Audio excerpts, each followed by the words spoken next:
Olá, sejam todos bem-vindos ao Contexto Rio Claro, um programa de entrevistas da sua Rede Cidade Livre Comunicação Comunitária. Nós estamos recebendo hoje a deputada estadual Márcia Lia, e pré-candidata a deputada federal pelo Partido dos Trabalhadores, que atualmente ocupa a presidência da Comissão de Direitos Humanos da Assembleia Legislativa. Seja bem-vinda, Márcia. Obrigada. Obrigada aí à equipe da Contexto, né? Obrigada ao povo aqui da cidade de Rio Claro. É um prazer enorme estar aqui. Eu estou desde ontem rodando a região, já estive em várias cidades da região e estou muito feliz de poder agora estar aqui com vocês para poder bater um papo bem gostoso com o nosso povo aqui de Rio Claro. Prazer enorme. Pois é. Eu apresento vocês, a Márcia, para vocês, como amiga do Edinho e do Lauro Monteiro, que são dois amigos meus. Exatamente. Márcia, é o seguinte, deputada estadual. Deputada estadual por 3 mandatos. Então, vamos começar com os problemas. Vamos. É assim, o Tarcísio estragou mais São Paulo na segurança, na educação ou na picaretagem da Sabesp? Olha, eu acho que ele estragou o estado de São Paulo em todos esses quesitos, mais ainda o pedágio.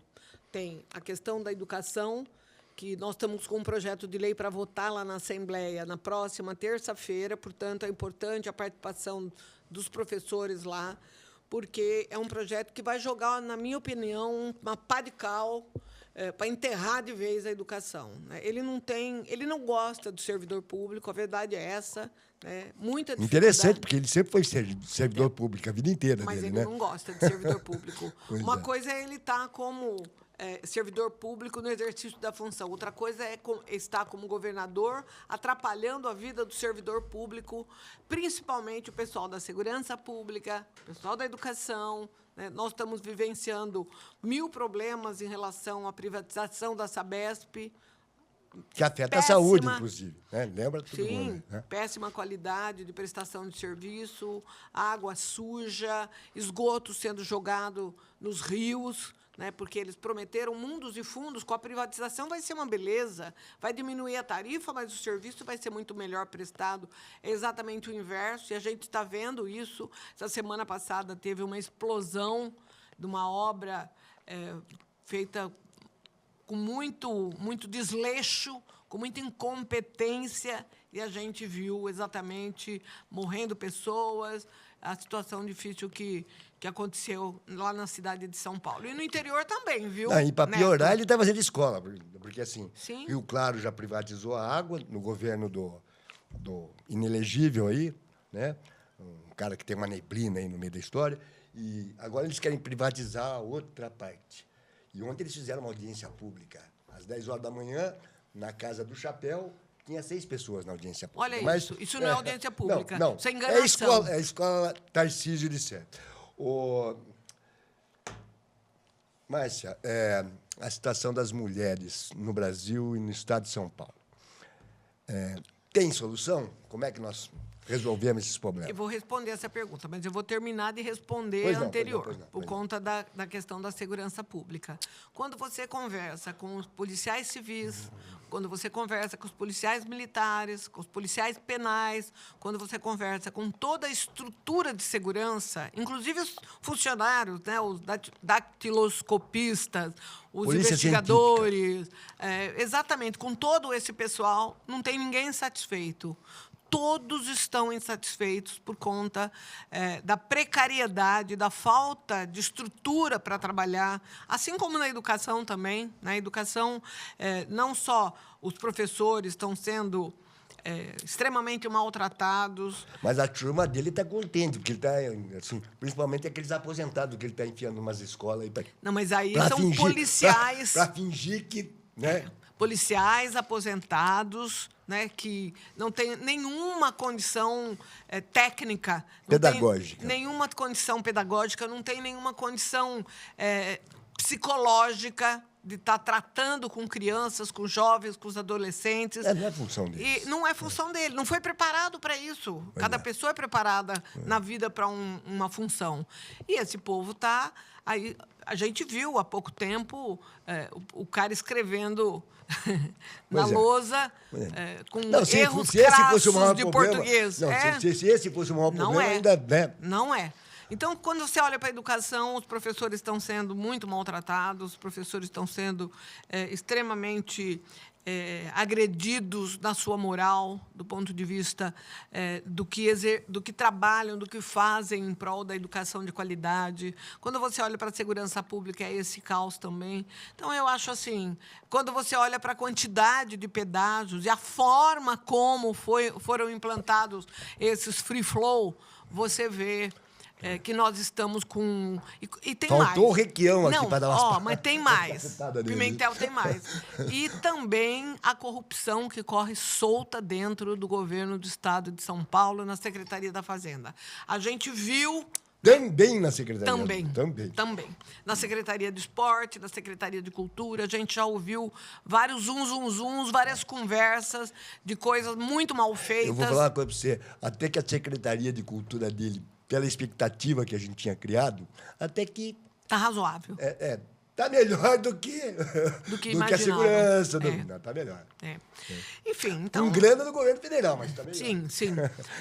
E todas as obras grandes que estão sendo anunciadas no governo de São Paulo são obras que têm recurso grande do governo federal. Tem uma coisa que é... Não, mas você chegou... Já que Lógico. você pegou isso aí, você chegou numa coisa que eu já tinha falado com o Pedro Tourinho, que é a entrevista que ele falou para mim. É o seguinte, o governo federal faz, e não é só o governador que esconde. Os prefeitos escondem, os vereadores escondem. Também. Né? Então, eu tenho feito um serviço aí de cobrar alguns vereadores, né? Principalmente aqueles que são meio ligados à saúde pública. E, assim, eles falam de todo mundo. Não é que eles não falam o nome do Lula, eles não falam do governo federal. Sim. Né? Sim. Mas vamos lá. Por exemplo, Minha Casa Minha Vida. Eles dizem que, quando tem uma inauguração, uma entrega de casas, eles vão lá, o governo federal não manda representantes, via de regra não manda. Quando manda, vem gente da direita. E aí, o que acontece? Eles entregam as unidades habitacionais, o governador vai lá e faz aquele oba-oba de que ele, através do Casa Paulista, está entregando 800 casas, 600 casas. A gente sabe que não é isso. Sendo que o programa habitacional do Estado de São Paulo, eu conheço bem essa história, né? A gente só deve porque... O Quest um dia pensou nessa história, depois esqueceram, né? Então, assim, é muito... Mas eu estava falando agora há pouco com o pessoal aqui do Sinergia e eu estava dizendo para eles que uma mentira contada muitas vezes, ela vira verdade. Então, Principalmente qual se a Globo apoiar, se a Globo apoiar. Daí vira qual é a estratégia deles? Não precisa nem contar muitas vezes, não. Qual é a estratégia deles, Pimentel? É contar uma mentira muitas vezes. Essa semana a gente viu o Flávio Bolsonaro com uma camiseta escrita assim: o Pix é do Bolsonaro, o Bolsomaster é do Lula. Essa camiseta, ela tem um cunho de transferir essa informação para a mente das pessoas, para as pessoas acharem que aquilo é, de fato, verídico, e as pessoas vão replicando isso. Vão replicando. Olha, eu conto para o Pimentel, que conta para o Lucas, que conta para a Maria, que conta para o Antônio, e isso acaba... Para as pessoas, acaba sendo verdade. Como aconteceu na nossa eleição de 2022, aquela história da mamadeira de piroca, aquela história da cartilha homossexual, todas aquelas mentiras que as pessoas acabaram acreditando. Mas a estratégia deles. Pois é, mas assim, a estratégia deles só dá certo. Porque assim, tem um monte de gente que eu não chamo mais de camarada, companheiro, colega, né? Porque tem muito picareta na imprensa brasileira. Tem muito picareta na imprensa brasileira. E não é só porque a imprensa tem dono, né? É porque tem muito jornalista que gosta de ter dono. É isso. Mas, assim... Mas você me perguntou das mulheres. Isso. Né? Eu acho que... E já engata nas mulheres com os direitos humanos. Porque eu acho que se tem um problema de direito humano no Brasil, é com as mulheres. Na verdade, né? Eu vou também citar o que a gente tem vivenciado no Brasil e especialmente em São Paulo, que é o aumento absurdo de feminicídio, né? É o aumento absurdo de maus tratos às nossas mulheres, e a gente não tem estrutura para dar acolhimento para as nossas mulheres. Quando você olha na questão do trabalho, as mulheres ganham menos. Quando você olha na questão da segurança pública em relação ao atendimento para as mulheres, a gente não tem. A gente não tem DDMs 24 horas, são pouquíssimas as unidades.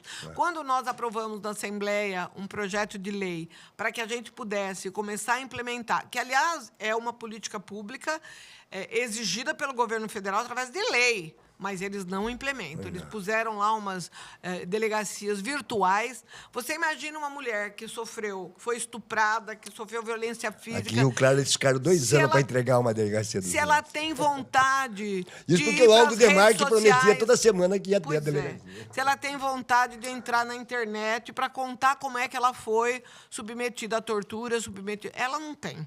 Né? Ela precisa de um acolhimento pessoal, de uma mulher que a ouça, que a entenda e que a oriente qual é o próximo passo. E nós não temos isso no estado de São Paulo. São pouquíssimas. Eu não diria nem que ela precisa de uma mulher. Ela pode até ser atendida por um homem, desde que esse homem esteja preparado para fazer o atendimento. Né? Mas, para nós mulheres, é muito humilhante ter que contar detalhes de um estupro para um homem. É verdade. Desculpa. Verdade. Não, entendi. Desculpa. Entendi. Eu- É que assim, o atendimento numa delegacia da mulher... Eu não gostaria. Mas não se resume só a essa questão. Tem Eu várias não outras gostaria. que... Eu acho que as mulheres têm que ser recepcionadas por mulheres, porque é muito humilhante para uma mulher que foi submetida à violência física, a estupro, a maltratos e outras coisas mais, ter que contar detalhes sórdidos dessa situação para um homem. Né? Eu acho que O que é se ela pior? puder- É isso ou a vistoria nos presídios? Olha, eu acho que a vistoria nos presídios também é algo muito humilhante para as mães, para as esposas, para quem vivencia. Eles estão tentando colocar agora um sistema de raio-x, né? Onde as mulheres passam por um raio-x para detectar, mas não são todos ainda que eu acredito que tenham esse sistema. Pois é. Enfim, vamos ver se melhora, porque nós estamos na era da tecnologia, a gente tem que vistoriar uma mulher fisicamente, dizendo que ela vai ter que tirar a roupa, que vai examinar por dentro dela para ver se ela não tem... Aí porque pode ser que uma ou outra tenha alguma coisa, mas eu garanto para você que 95%, 99% das mulheres não levam nada, não devem ser submetidas a essa situação. Então, é muito humilhante. E, do ponto de vista dos direitos humanos, as pessoas têm que ser respeitadas. Né? As pessoas têm que ter a sua dignidade respeitada. E aí o governo, muitas vezes, não faz esse respeito, porque submete as nossas mulheres a, muitas vezes, serem colocadas em situações de chacota. Né? Os delegados, muitas vezes, não estão preparados para recepcionar essas mulheres que foram vítimas de apanhar, vítimas de violência física, de violência moral, de violência psicológica, porque a violência física dói, mas a violência psicológica dói muito mais, do meu ponto de vista, porque você acaba sendo torturada pelo seu companheiro ou por alguém, um homem, e aí você não tem o acolhimento necessário. Então, eu acho que a gente precisa melhorar, e muito. E a gente tem conversado aí com o pessoal do Fernando Haddad para que a gente possa colocar no programa de governo tudo aquilo que é imprescindível para as nossas mulheres, para que elas sejam respeitadas nos seus direitos humanos. Então, lá na Comissão de Direitos Humanos da Assembleia Legislativa, primeiro que a gente tem uma Assembleia Legislativa extremamente à direita, né? Somos poucos que temos, de fato... Eu não sei se dá para chamar eles de direita. Eu acho que tem muito pilantra, é outra história. Mas isso sou eu que estou falando. Viu? Então, eu sei que nós temos dificuldades lá na Assembleia Legislativa, porque a maior parte dos deputados são deputados da direita. Então, às vezes a gente não consegue nem quórum para a gente debater os projetos de lei de interesse aí das questões de direitos humanos. A gente chama a reunião, não acontece, a gente chama outra, não acontece. De vez em quando acontece uma. Porque eles não dão quórum, eles não permitem os debates, tanto na Comissão das Mulheres quanto na Comissão de Direitos Humanos. Então, é um problema. Márcia, é o seguinte, Você não acha que, em vez de propor escolas cívicos militares, está na hora de a gente propor uma disciplina chamada Cultura da Paz no currículo das escolas? Eu não tenho dúvida disso. Eu acho que o Brasil, no passado, o Brasil não era um Brasil em que as pessoas olhavam uns para os outros e se odiavam, né? Não, eu acho que elas se odiavam, mas elas não tinham, assim, elas não tinham coragem de tornar isso público, né? Sim. Hoje a coisa está Abriram escancarada. a porta do inferno, né? Eu acho que é isso. Está escancarado, né? Mas eu penso que... Perderam a vergonha na cara, a verdade Mas é essa. eu penso que nós, mulheres, temos feito uma luta muito grande, né? Não, a gente só não está temos- pior porque as mulheres, Nós as temos- mulheres votam melhor que os homens, né? Elas pensam mais nos Exatamente. filhos do que os homens. Né? Exatamente. Então, hoje eu sinto isso. Eu sinto que a nossa luta ela tem melhorado muito, apesar de todas as dificuldades, da quantidade de mulheres que estão submetidas aí ao feminicídio, à violência, ao estupro. Tem um outro dado, que é um dado significativo, que nós precisamos também parar para analisar, que é a questão da quantidade de estupro de vulneráveis, né? Em nome de Deus. Nós tivemos, nos 3 primeiros meses desse ano, no estado de São Paulo, 2.942 crianças submetidas a estupro. Quase 3.000 crianças foram estupradas em 3 meses no estado de São Paulo. E não tem uma delegacia especializada para cuidar, para orientar, para amparar e para propor políticas públicas. Nós precisamos... Mas isso daí não seria a questão do Conselho Tutelar, Márcia? Não, o Conselho Tutelar acode a situação pós, quando ela está falando de prevenção. Estou falando de política pública. Entendi. De política pública para que as crianças, os adolescentes tenham prevenção, sim, e que elas possam ter orientação de como elas se colocam numa situação que possa vir a acontecer isso. E que ela tenha também autonomia, que ela tenha coragem para denunciar o sujeito que está fazendo a maldade com ela. Né? E as nossas crianças não têm isso, porque na escola é proibitivo falar. Na escola é proibitivo, ainda mais com as escolas cívico-militares. Me contaram, a semana passada, que em uma determinada cidade foi implementada uma dessas escolas cívicos-militares e que as crianças têm que... Sabe? Parece tudo robozinho estigmatizado. Eu acho assim... É um absurdo. Tem que ter escola militar. Quem quer fazer escola militar vai fazer escola militar. A disciplina militar é a disciplina militar. Não pode impor. Agora, não pode impor. Cívico-militar me lembra uma outra coisa, cívico-militar, que é uma coisa chamada ditadura militar. Exatamente. Que não era militar, era cívico-militar. Ô, Márcia, o que o cidadão rio-clarense pode esperar da Márcia Lia, caso a Márcia Lia venha a ser eleita deputada federal? Então, Pimentel, eu tenho trabalhado muito pelo interior de São Paulo. Nós temos pouquíssimos deputados federais do interior de São Paulo, pouquíssimos. Eu tive voto na última eleição em 619 cidades, por conta da capilaridade do trabalho que eu faço. Eu visito as cidades, eu visito as lideranças, eu visito os vereadores, eu visito os secretários, eu visito os movimentos populares. Eu trabalho muito a questão da reforma agrária, a questão da habitação, dos direitos humanos, das mulheres, da população LGBT, enfim. Nosso trabalho é um trabalho muito de base, muito, muito, muito. Então, na Assembleia Legislativa, onde eu estou há 12 anos, todas essas demandas relativas a esses temas, elas chegam para que a gente possa propor, para que a gente apresente projeto de lei, para que a gente venha na base conversar com as pessoas, organizar as pessoas em associações para defender os seus direitos, organizar as pessoas em cooperativas para poder prestar serviço e ter geração de trabalho e renda para essas pessoas. Então, assim, o nosso trabalho é coletivo. O nosso trabalho é focado no terceiro setor, focado nas associações, focado nas cooperativas, focado naqueles que prestam serviço para as pessoas. O nosso trabalho é muito cuidar das pessoas, né? Então, cuidar das crianças que não têm família, cuidar de mandar uma emenda para uma APAE, por exemplo, para uma Santa Casa, para melhorar a condição de atendimento da saúde.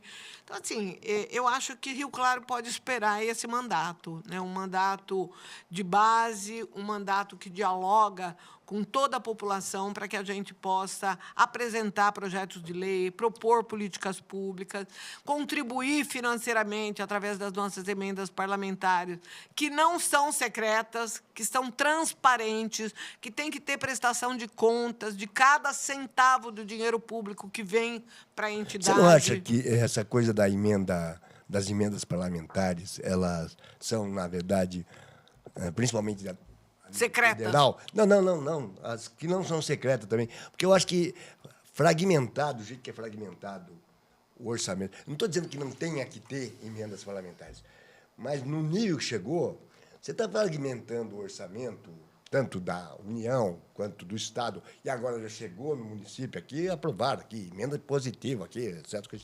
Né? Que fragmenta. Além de fragmentar, na verdade, você está criando novos currais eleitorais, né?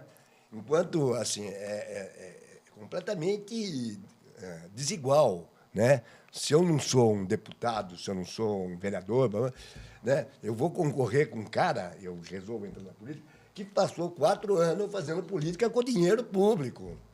E as pessoas se convencem de que eles estão fazendo um favor para as pessoas. Eles não estão fazendo, eles estão simplesmente fazendo um favor para eles mesmos, né? Você não acha que nós estamos precisando de uma baita de uma reforma política nesse país? Eu acho que a gente precisa de uma reforma política. Só que o governo federal, assim como o governo estadual, eles não têm nenhuma condição de estar no território. Eles estão parcialmente nos territórios. Quem vai lá em Marabá Paulista, anda 40 quilômetros no meio do mato, para saber como é que está a condição da agricultura familiar naquele assentamento, não é o governo federal. Somos nós, né? Nós, deputados, que vamos, que conversamos, que ouvimos as pessoas, que montamos as cooperativas, as associações e sabemos da necessidade que eles têm para comprar um trator, para poder fazer uma mediação com a prefeitura, manda-se dinheiro para a prefeitura para ela poder melhorar a condição de atendimento da Santa Casa. A gente sabe qual é a APAE que precisa, qual é a Santa Casa que precisa, qual é o território que é mais frágil, onde tem um IDH menor. Então, a gente está no dia a dia da nossa vida no território. Então, mas assim, você está falando de um tipo de deputado. Sim.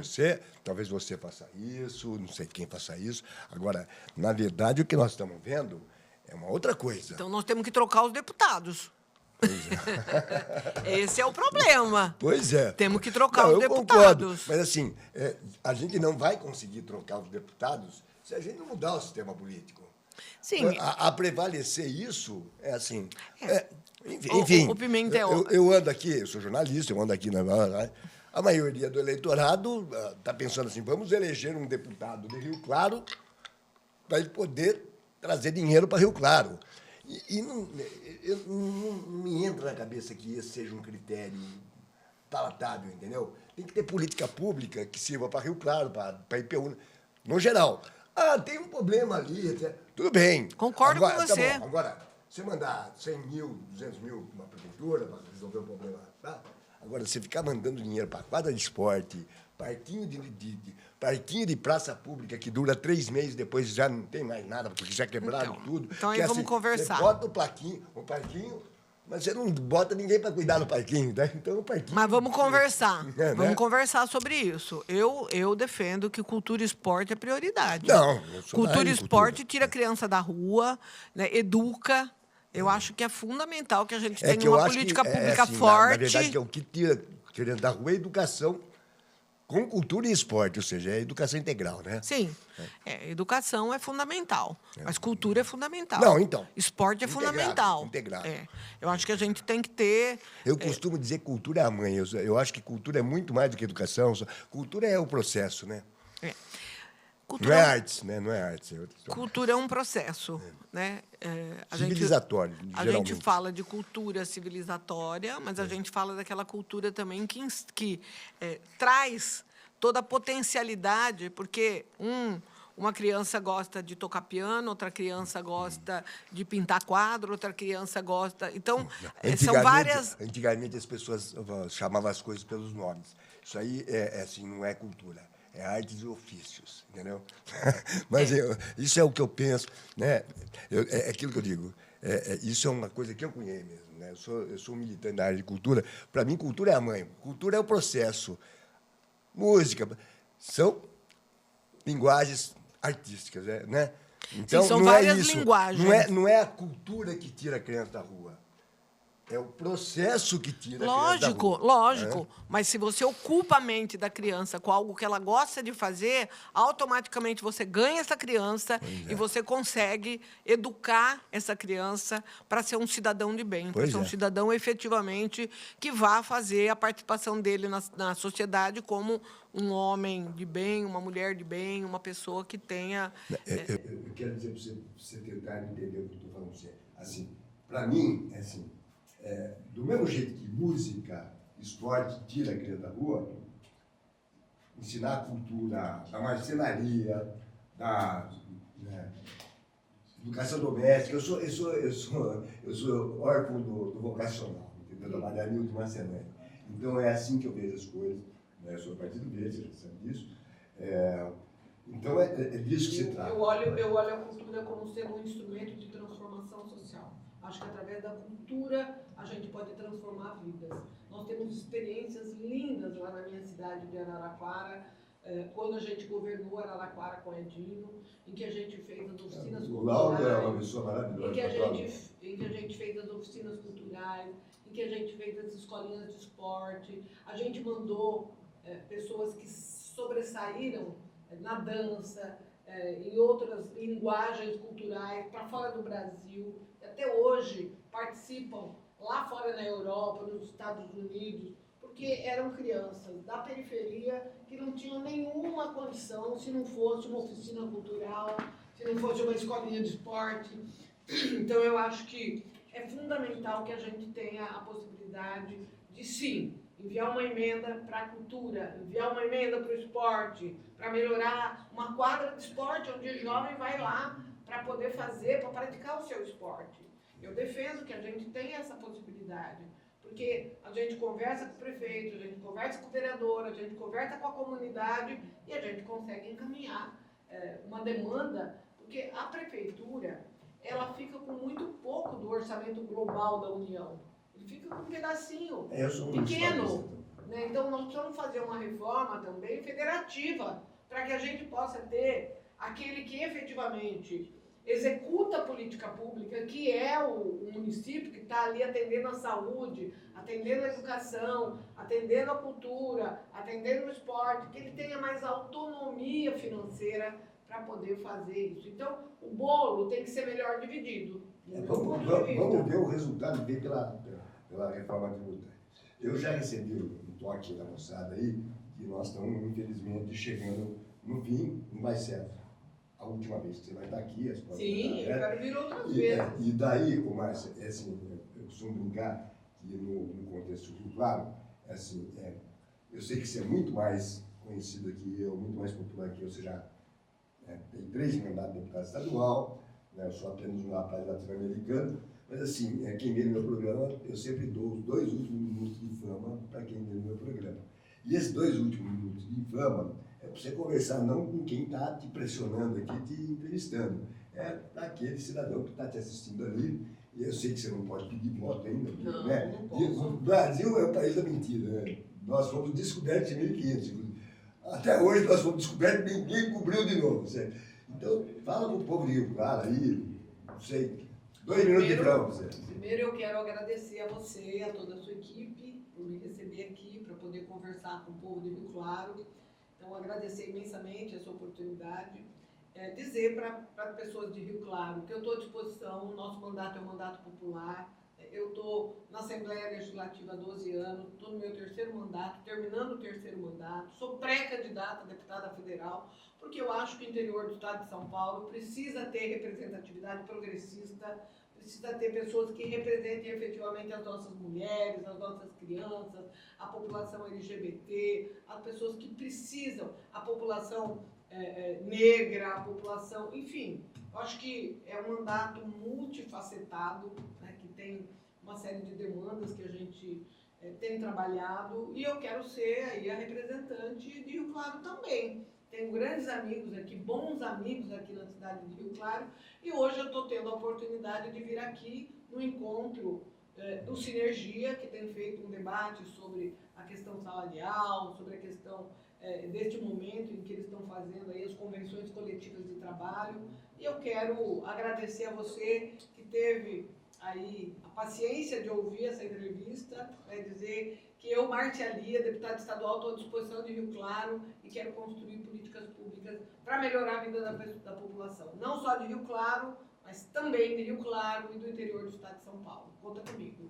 Tá bom. Márcia, eu quero agradecer muito você, dizer que as portas da Rede Cidade Livre estarão sempre abertas para você. Obrigada. Né? Obrigada. Aliás, não só para ela, para todas as pessoas que se dispõem a encarar o Pimentel. O Pimentel é meio pimenta, né? E eu queria agradecer muito, na verdade, né, a vocês que até agora acompanharam essa entrevista. Lembrando vocês que, assim, se inscreve no canal, dá aquela curtidinha, né? O sininho. Entra lá nas redes da Marte Alia, deve Marte Alia, nas nossas, nós da TV também, né? Porque nós, na verdade, nós estamos retomando agora a TV. Perdão, a gente passou, a pandemia afetou não só as pessoas, mas a TV aqui também. E agora, graças às políticas públicas do governo federal, né, que ressuscitaram, diz que recuperaram, ressuscitaram a cultura brasileira, o Ministério da Cultura, né, a gente conseguiu fazer uma bela reforma, reequipar a TV, e nós estamos retomando agora as atividades da TV comunitária. Então, eu quero agradecer muito vocês, lembrar que o Contexto Rio Claro é um programa de entrevistas, onde o entrevistador também tem posição